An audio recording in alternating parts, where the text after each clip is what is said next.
सदा श्यामा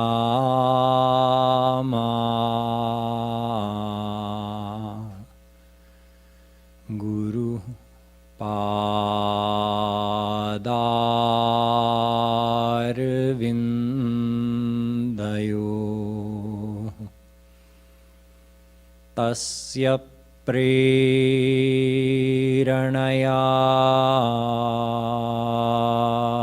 तस्य दिव्यादेशं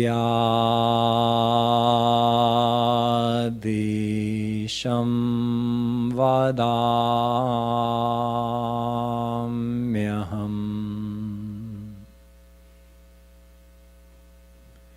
ध्यानमूलं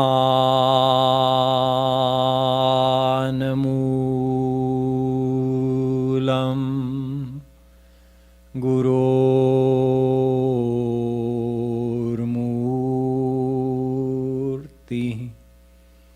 पूजामूलं गुरोर्पदम् मन्त्रमूलं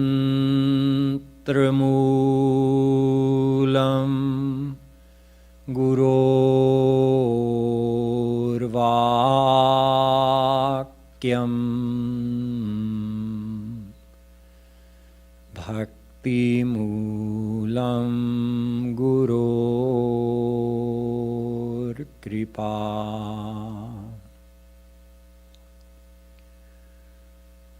मन्नाथः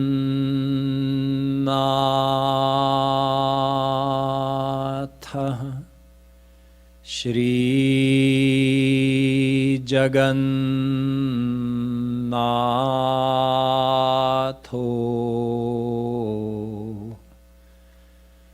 मद्गुरुः श्रीजगद्गुरुः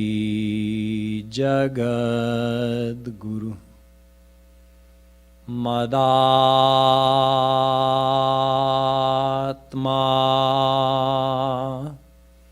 सर्वभूतात्मा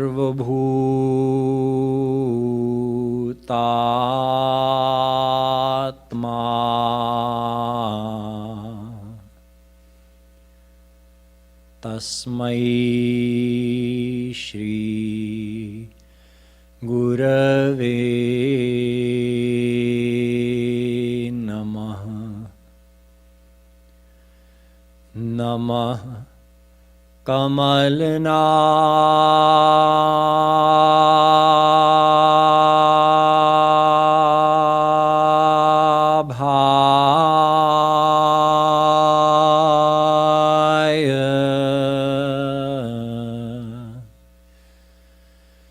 नमः कमलमालिने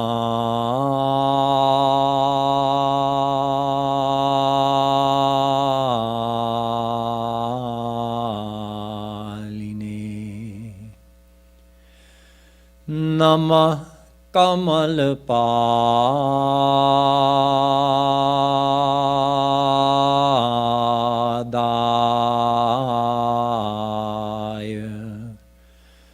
नमस्ते कमलेक्षण।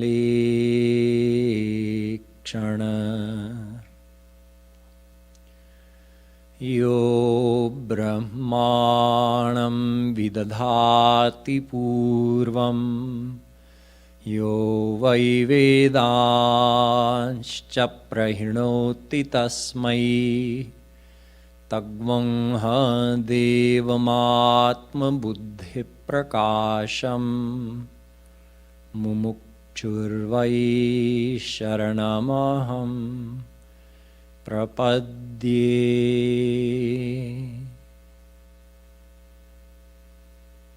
Dear devotees, we'll have a few minutes of Nam Sankirtan, and after that I'll explain about Sharad Poornima Mahotsav.